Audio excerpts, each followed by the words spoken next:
اعوذ باللہ من الشیطان الرجیم بسم اللہ الرحمن الرحیم ان الذین اتقوا اذا مسهم طائف من الشیطان تذکروا فاذا هم مبصرون۔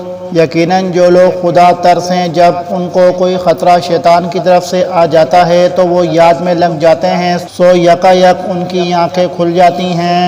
اس میں اہل تقوی کی بابت بتلایا گیا ہے کہ وہ شیطان سے چوکنا رہتے ہیں۔ طائف یا طیف اس تخیل کو کہتے ہیں جو دل میں آئے یا خواب میں نظر آئے، یا اسے شیطانی وسوسے کے معنی میں استعمال کیا گیا، کیونکہ وسوسہ شیطانی بھی خیالی تصورات کے مشابہ ہے۔ فتح القدیر وَإِخْوَانُهُمْ يَمُدُّونَهُمْ فِي الْغَيِّ ثُمَّ لَا يُقْصِرُونَ۔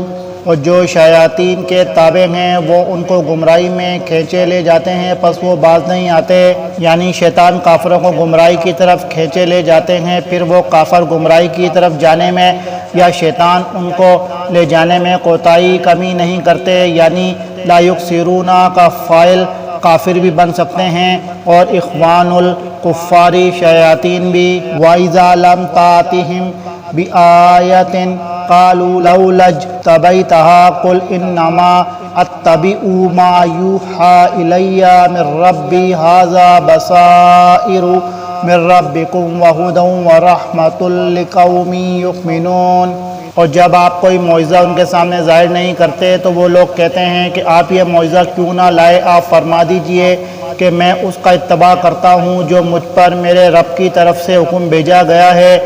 یہ گویا بہت سی دلیلیں ہیں تمہارے رب کی طرف سے، اور ہدایت اور رحمت ہے ان لوگوں کے لیے جو ایمان رکھتے ہیں۔ مراد ایسا معجزہ ہے جو ان کے کہنے پر ان کی خواہش کے مطابق ظاہر کر کے دکھایا جائے، جیسے ان کے بعض مطالبات سورہ بنی اسرائیل آیت نمبر 90-93 میں بیان کیے گئے ہیں۔ لولا اجتبیتہا کے معنی ہیں تو اپنے پاس سے ہی کیوں نہیں بنا لاتا۔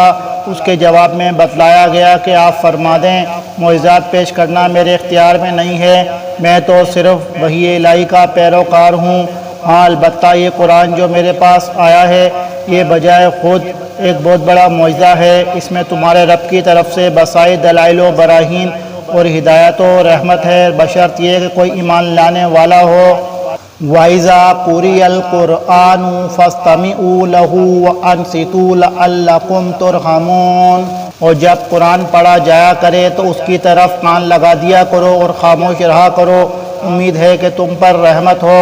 یہ ان کافروں کو کہا جا رہا ہے جو قرآن کی تلاوت کرتے وقت شور کرتے تھے اور اپنے ساتھیوں کو کہتے تھے لا تسمعوا لہذا القرآن والغوا فیہ حامیم السجدہ۔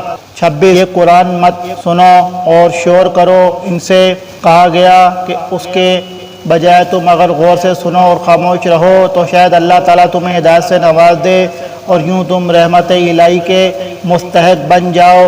بعض ائمہ دین اسے عام مراد لیتے ہیں، یعنی جب بھی قرآن پڑھا جائے چاہے نماز ہو یا غیر نماز، سب کو خاموشی سے قرآن سننے کا حکم ہے، اور پھر وہ اس عموم سے استدلال کرتے ہوئے جہری نمازوں میں مقتدی کے سورہ فاتحہ پڑھنے کو بھی اس قرآنی حکم کے خلاف بتاتے ہیں۔ لیکن دوسرے علماء کی رائے یہ ہے کہ جہری نمازوں میں امام کے پیچھے سورہ فاتحہ پڑھنے کی تاکید بنی نبی صلی اللہ علیہ وآلہ وسلم سے صحیح حدیث سے ثابت ہے۔ ان کے نزدیک اس آیت کو صرف کفار کے متعلق ہی سمجھنا صحیح ہے، جیسا کہ اس کے مکی ہونے سے بھی اس کی تائید ہوتی ہے، لیکن اگر اسے عام سمجھا جائے تب بھی اس عموم سے نبی صلی اللہ علیہ وآلہ وسلم سے مقتدیوں کو خارج فرما دیا، اور یوں قرآن کے اس عموم کے باوجود جہری نمازوں میں مقتدیوں کا سورہ فاتحہ پڑھنا ضروری ہوگا، کیونکہ قرآن کے اس عموم کی یہ تخصیص صحیح و قوی احادیث سے ثابت ہے، بنا بنی جس طرح اور بعض عمومات قرآنی کی تخصیص احادیث کی بنیاد پر